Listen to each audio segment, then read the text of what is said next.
فلاح حاصل کر لی ہے۔ اب ان کے اوصاف کو رب کائنات خود ہی بیان فرماتے ہیں، الذین هم فی صلاتہم خاشعون، جو اپنی نمازوں میں خشوع خضوع کرنے والے ہیں۔ اپنی نمازوں میں للہیت ہوتی ہے، اخلاص ہوتا ہے، اور خشوع کسے کہتے ہیں؟ قلب اور دل کی حالت کو جس میں للہیت ہو، اور یہ عقیدہ اس اعتبار سے ہو کہ اللہ کے نبی صلی اللہ علیہ وسلم نے فرمایا کہ تو اس طرح عبادت کرو کہ تم اللہ کو دیکھ رہے ہو، تعبد اللہ کأنک تراہ فإن لم تکن تراہ فإنہ یراک۔ صحیح بخاری کی روایت ہے، اللہ کے نبی صلی اللہ علیہ وسلم فرماتے ہیں تم اس طرح اللہ کی عبادت کرو جیسے تم اللہ کو اپنی آنکھوں سے مشاہدہ کر رہے ہو، دیکھ رہے ہو۔ اگر تمہارے اندر یہ ایمان پیدا نہ ہو، یہ جذبہ اور یقین کامل نہ ہو، تو پھر تمہارا یہ ایمان ضرور ہونا چاہیے کہ وہ اللہ تمہیں دیکھ رہا ہے، تو پھر انسان کے اندر خشوع خضوع پیدا ہوتا ہے، قلب و ذہان کے ساتھ انسان نماز ادا کرتا ہے۔ والذین هم عن اللغو معرضون، دوسری صفت یہ ہے کہ وہ مومن جو ہے وہ لغو باتوں سے، بیہودہ باتوں سے اعراض کرتے ہیں، منہ موڑ لیتے ہیں۔ جب ان کے پاس بیہودہ باتیں ہوتی ہیں، لغو باتیں ہوتی ہیں، تو ان سے اعراض کرتے ہیں۔ والذین هم للزکاة فاعلون، جس طرح اپنے آپ کو وہ پاک رکھتے ہیں ایسے ہی وہ اپنے مالوں کو بھی پاک رکھتے ہیں، وہ مالوں کی زکوٰۃ ادا کرتے ہیں۔ والذین هم لفروجہم حافظون، اپنی شرمگاہوں کی حفاظت کرتے ہیں۔ اللہ کے نبی صلی اللہ علیہ وسلم فرماتے ہیں، سہل بن سعد رضی اللہ تعالیٰ عنہ سے مروی ہے کہ آقا علیہ السلام نے فرمایا، من یضمن لی ما بین لحییہ وما بین رجلیہ اضمن لہ الجنہ، جو انسان مجھے دو باتوں کی شہادت اور گواہی دیتا ہے میں اس کو جنت کی بشارت دیتا ہوں، ایک جو ہے اپنی زبان کی اور دوسری شرمگاہ کی۔ تو مومنوں کی صفت، کامیابوں کی صفت یہ ہے وہ اپنی شرمگاہوں کی حفاظت کرتے ہیں۔ والذین هم لاماناتہم وعہدہم راعون، ان کی علامت یہ ہے کہ وہ امانتوں کو ادا کرتے ہیں اور وعدوں کی پاسداری کرتے ہیں۔ والذین هم علی صلاتہم یحافظون، اور اپنی نمازوں کی حفاظت کرتے ہیں۔ اولئک هم الوارثون، یہی وہ لوگ ہیں جو وارث ہیں۔ اب وارث کس چیز کے ہیں؟ الذین یرثون الفردوس، اللہ فرماتے ہیں اللہ نے ان کو جنت الفردوس کا وارث بنا دیا ہے۔ ہم فیہا خالدون، اس میں ہمیشہ ہمیشہ رہیں گے۔ آگے رب کائنات نے انسان کی تخلیق کے مختلف مراحل جو ہیں ان کو بیان کیا ہے کہ وَلَقَدْ خَلَقْنَا الْإِنسَانَ مِنْ صُلَالَةٍ مِّن طِينٍ، کہ ہم نے انسان کو مٹی سے پیدا کیا ہے، بچتی ہوئی جو مٹی ہے اس سے پیدا کیا ہے۔ ثُمَّ جَعَلْنَا النُّطْفَةَ فِي قَرَارٍ مَّكِينٍ، پھر ہم نے مضبوط جگہ پہ نطفے کو رکھا۔ ثُمَّ خَلَقْنَا النُّطْفَةَ عَلَقَةً فَخَلَقْنَا الْعَلَقَةَ مُضْغَةً فَخَلَقْنَا الْمُضْغَةَ عِظَامًا فَكَسَوْنَا الْعِظَامَ لَحْمًا ثُمَّ أَنشَأْنَاهُ خَلْقًا آخَرَ فَتَبَارَكَ اللَّهُ أَحْسَنُ الْخَالِقِينَ۔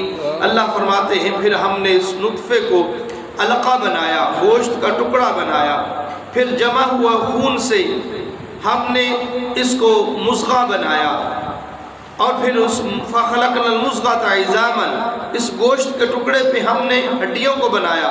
فَقَسَوْنَا الْعِظَامَ لَحْمًا، پھر اس گوشت پہ ہم نے ہڈیوں کو اس گوشت کے اوپر رکھا۔ ثُمَّ أَنشَأْنَاهُ خَلْقًا آخَرَ فَتَبَارَكَ اللَّهُ أَحْسَنُ الْخَالِقِينَ۔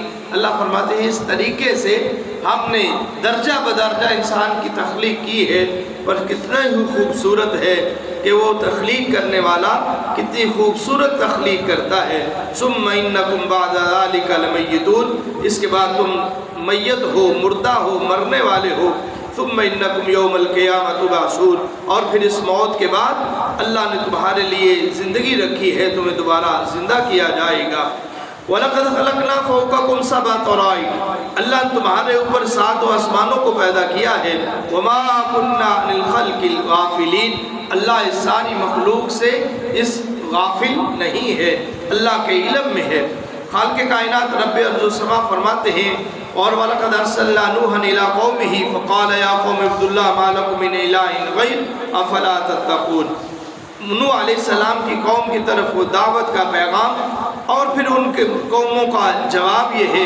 فَقَالَ الْمَلَأُ الَّذِينَ كَفَرُوا مِنْ قَوْمِهِ مَا هَٰذَا إِلَّا بَشَرٌ مِثْلُكُمْ يُرِيدُ أَن يَتَفَضَّلَ عَلَيْكُمْ وَلَوْ شَاءَ اللَّهُ لَأَنزَلَ مَلَائِكَةً مَا سَمِعْنَا بِهَٰذَا فِي آبَائِنَا الْأَوَّلِينَ إِنْ هُوَ إِلَّا رَجُلٌ بِهِ جِنَّةٌ فَتَرَبَّصُوا.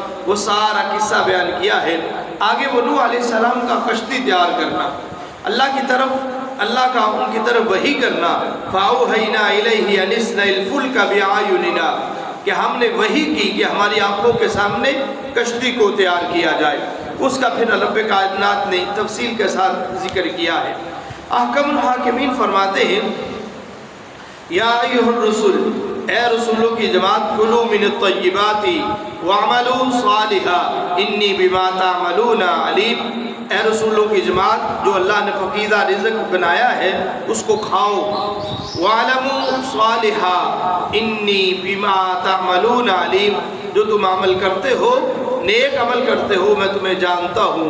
وَإِنَّ هَٰذِهِ أُمَّتُكُمْ أُمَّةً وَاحِدَةً وَأَنَا رَبُّكُمْ فَاتَّقُونِ. یہ امت ایک ہی امت ہے، ایک ہی باپ کی ساری اولاد ہے، اور آدم علیہ السلام ہی سارے لوگوں کا باپ ہے. اور وَأَنَا رَبُّكُمْ، میں ہی تمہارا رب ہوں. فَاتَّقُونِ، اپنے دلوں میں تقوی پیدا کرو.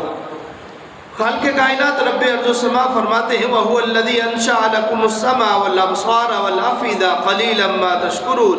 وہی ذات ہے جو اللہ نے تمہارے لیے سما، آنکھ بنائی ہے اور کان بنائے ہیں اور دل بنائے ہیں. قَلِيلًا مَا تَشْكُرُونَ، تھوڑے ہی لوگ ہیں جو اس اللہ کا شکریہ ادا کرنے والے ہیں. رب کائنات نے آگے بہت ساری تخلیق کا تذکرہ کرتے ہوئے اپنی ذات کی طرف نسبت کی ہے اور کہا ہے آپ ان سے سوال کیجئے کہ کون ہے تمہیں زندہ کرنے والا، مارنے والا، کون ہے دن اور رات کو بدلنے والا، اور وہی اللہ ہی کی ذات ہے. افلا تعقلون، کیا تم عقل نہیں رکھتے؟ آگے اللہ رب العزت فرماتے ہیں کل، ان سے پوچھئے لمن الارض ومن فیہا ان کنتم تعلمون، کس کے لیے ہے یہ زمین و آسمان اور جو اس میں ہے؟ سیقولون للہ، ان قریب یہ کہیں گے اللہ ہی کے لیے ہے سب کچھ. آپ ان سے پوچھئے من رب السماوات السبع والارض ورب العرش العظیم، کون ہے جو زمین و آسمان اور 7 آسمان کا رب ہے اور عرش عظیم کا رب ہے؟ سیقولون للہ، یہ خود ہی کہیں گے اللہ ہی ہے. قل افلا تتقون، آپ کہہ دیجئے پھر تم اللہ سے ڈرتے کیوں نہیں؟ قل، ان سے سوال کیجئے من بیدہ ملکوت کل شیء، جس کے ہاتھ میں بادشاہت ہے. سیقولون للہ، یہ کہیں گے اللہ ہی کے اختیار میں سب کچھ ہے. قل فانا تسحرون، پھر تمہیں کیا ہو گیا ہے، تم اس اللہ کو مانتے کیوں نہیں ہو؟ واتخذ اللہ من ولد وما کان معه من الہ، اللہ کے علاوہ اللہ کی کوئی اولاد نہیں ہے اور نہ ہی اللہ کے ساتھ کوئی الہ ہے. وہ تنہا ہے، وہ یکتا ہے، وہ واحد ہے، اس کا کوئی ہمسر شریک نہیں ہے. خالق کائنات رب ارض و سما فرماتے ہیں فَإِذَا نُفِخَ فِي الصُّورِ فَلَا أَنْسَابَ بَيْنَهُمْ يَوْمَئِذٍ وَلَا يَتَسَاءَلُونَ فَمَنْ ثَقُلَتْ مَوَازِينُهُ فَأُولَئِكَ هُمُ الْمُفْلِحُونَ وَمَنْ خَفَّتْ مَوَازِينُهُ فَأُولَئِكَ الَّذِينَ خَسِرُوا أَنفُسَهُمْ فِي جَهَنَّمَ خَالِدُونَ. اللہ نے دونوں لوگوں کا تذکرہ کیا ہے. کل قیامت کے دن جب سور پھونکا جائے گا اور پھر اعمال کا ترازو قائم کیا جائے گا، وہ فلاح پانے والے ہیں جن کے اوزان بھاری ہوئے اور جن کا وزن ہلکا ہوا، یہی وہ لوگ ہیں نقصان اٹھانے والے ہیں اور ہمیشہ ہمیشہ جہنم میں رہنے والے ہیں. آگے رب کائنات فرماتے ہیں افحسبتم انما خلقناکم عبثا، کیا تم نے یہ گمان کر لیا ہے کہ اللہ نے تمہیں عبث پیدا کیا ہے، بیکار ہی پیدا کر دیا ہے؟ وَأَنَّكُمْ إِلَيْنَا لَا تُرْجَعُونَ، کیا تم اللہ کی طرف واپس نہیں لٹائے جاؤ گے؟ دوسرے مقام پہ رب کائنات فرماتے ہیں کیف تکفرون باللہ وکنتم امواتا فاحیاکم ثم یمیتکم ثم یحییکم ثم الیہ ترجعون، تم کیسے اللہ کے ساتھ کفر کرتے ہو؟ تمہاری حیثیت کیا ہے؟ کیف تکفرون، کیسے تمہارے اندر وہ جرأت ہے؟ کیا تمہاری حیثیت اور حقیقت ہے؟ کیف تکفرون باللہ وکنتم امواتا، تم مردہ تھے، فاحیاکم، ہم نے تم کو زندہ کیا، پھر تمہیں موت دی جائے گی، پھر تمہیں زندہ کیا جائے گا، ثم الیہ ترجعون، پھر تم نے ہماری طرف واپس لوٹ کر آنا ہے۔ گویا کہ یہ ایک موقع ہے، یہ چانس ہے، یہ زندگی دار العمل ہے اور وہ دار الجزاء اور دار السزا ہے۔ کل قیامت کے دن انسان ہر عمل کا اس کو پورے کو پورا بدلہ دیا جائے گا۔ خالق کائنات آگے سورت نور ہے اور یہ وہ اہم سورت ہے جس میں بہت سارے اصول اور بہت سارے قوانین اور بہت ساری حدود کا تذکرہ ہے، بلکہ رب کائنات نا سورۃ انزلناہا وفرضناہا وانزلنا فیہا آیات بینات لعلکم تذکرون، بڑے خوبصورت انداز میں اللہ رب العزت فرماتے ہیں۔ حالانکہ پورا کا پورا قرآن اللہ کی طرف سے نازل کرتا ہے، لیکن اللہ خصوصی طور پر اس کے بارے میں فرماتے ہیں سورۃ، یہ سورت ہے انزلناہا، ہم نے اس کو نازل کیا ہے، وفرضناہا، اور ہم نے اس کو فرض کیا ہے۔ گویا کہ نازل کرنے والے بھی ہم ہیں اور جو حدود اور قیود ہیں ان کو فرضیت کا درجہ دینے والے بھی ہم ہیں۔ وَأَنزَلْنَا فِيهَا آیَاتٍ، اور ہم ہی اس کو نازل کریں۔ بار بار اللہ رب العزت اس کی ابتدا میں نسبت اپنی طرف کرتے ہوئے کہ ہم ہی اس کو نازل کرنے والے ہیں۔ اگر یہ حدود ہے نا، اگر یہ قانون بنائے ہیں اور سزاؤں کا یہ تذکرہ ہے تو اس کو نازل کرنے والے بھی ہم ہی ہیں۔ بینات لعلکم تذکرون، آگے رب کائنات فرماتے ہیں الزانیۃ والزانی فاجلدوا کل واحد منہما مئۃ جلدہ، اللہ اکبر، زانی مرد اور زانی عورت۔ یہاں رب کائنات نے زانی عورت کا تذکرہ پہلے کیا ہے، زانیہ عورت، الزانیۃ زانیہ عورت، والزانی اور زانی مرد۔ شاید اس میں محدثین نے لکھا ہے کہ زانیہ عورت تذکرہ کرنے کا پہلے مقصد یہ ہے کہ انسان مرد اس وقت زنا کے قریب نہیں جاتا یا زنا نہیں کرتا جب تک عورت کی اس میں رضامندی شامل نہ ہو۔ اس لیے رب کائنات نے زانیہ کا تذکرہ پہلے کیا ہے، زانی کا تذکرہ بعد میں کیا ہے۔ اللہ فرماتے فَاجْلِدُوا كُلَّ وَاحِدٍ مِّنْهُمَا مِئَةَ جَلْدَةٍ، زانی مرد زانی عورت کو 100 کوڑے مارے جائیں گے۔ وَلَا تَأْخُذْكُمْ بِهِمَا رَأْفَةٌ فِي دِينِ اللَّهِ إِن كُنتُم تُؤْمِنُونَ بِاللَّهِ وَالْيَوْمِ، اگر تم اللہ کے اوپر ایمان اور آخرت میں تمہارا یقین ہے نا، پھر تمہارے لیے حکم یہ ہے کہ 100 کوڑے مارے جائیں گے۔ وَلَا تَأْخُذْكُمْ بِهِمَا رَأْفَةٌ، کوڑے مارتے ہوئے ان کے لیے نرمی نہیں ہوگی۔ اللہ فرماتے ہیں نرمی بھی نہیں ہونی چاہیے۔ وَلْيَشْهَدْ عَذَابُهُمَا طَائِفَةٌ مِّنَ الْمُؤْمِنِينَ، اور یہ بھی نہیں ہوگا کہ چپکے سے اندر تاڑ کر اندر بند کر کے خفیہ طور پر عزت کو محفوظ رکھتے ہوئے کوڑے مارے جائیں گے، بلکہ نہیں، وَلْيَشْهَدْ عَذَابُهُمَا طَائِفَةٌ، جب ان کو عذاب دیا جائے گا نا، کوڑے مارے جائیں گے، ایک بڑی جماعت کو جمع کیا جائے گا تاکہ عبرت حاصل کی جائے، لوگوں کے لیے بھی عبرت اور ان کی ذلت اور شرمندگی کا سامنا کرنا پڑے۔ الزانی لا ينکح الا زانیۃ او مشرکۃ، زانی مرد لا ينکح نہیں نکاح کرے گا مگر زانیہ عورت کے ساتھ ہی، والزانیۃ لا ينکح الا زان، یہ تقریباً اس کے بارے میں وہ آیت ہے جو صحابی رسول ہے، ایمان اسلام قبول کیا ہے، لیکن اس کی ذمہ داری تھی یہ مدینے میں سے جا کے جو قیدی مسلمان تھے ان کو لے کے آتے تھے۔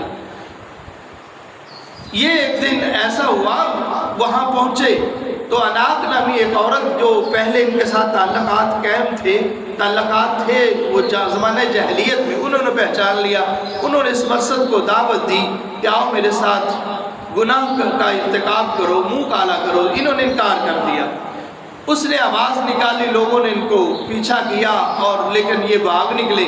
جب مکہ میں واپس پہنچے اور پھر قیدی لے کے چرا کے یہ لے کے آئے نا، تو اس وقت انہوں نے اظہار کیا، اللہ کے نبی صلی اللہ علیہ وسلم یہ میرے ساتھ معاملہ ہوا، یہ جو ایسا ہوا، کیا مجھے اجازت ہے کہ میں ان کے ساتھ نکاح کر لوں؟ تو اس وقت یہ قرآن کی آیت کا نزول ہوا کہ الزانی لا ينکح الا زانیۃ، او مشرک وہ عورت، وہ زانیہ عورت ہے، آپ کے لیے یہ جائز نہیں۔ والذین یرمون المحصنات ثم لم یأتوا بأربعة شہداء فاجلدوہم 8 جلدہ، وہ لوگ جو محسنہ عورت پہ، نیک عورتوں پہ بہتان لگاتے ہیں، یرمونا تہمت لگاتے ہیں، ثم لم یأتوا بأربعة شہداء پھر 4 گواہ نہیں لے کے آتے، ان کے بارے میں حکم یہ ہے فاجلدوہم 8 جلدہ، ان کو 80 کوڑے لگائے جائیں گے۔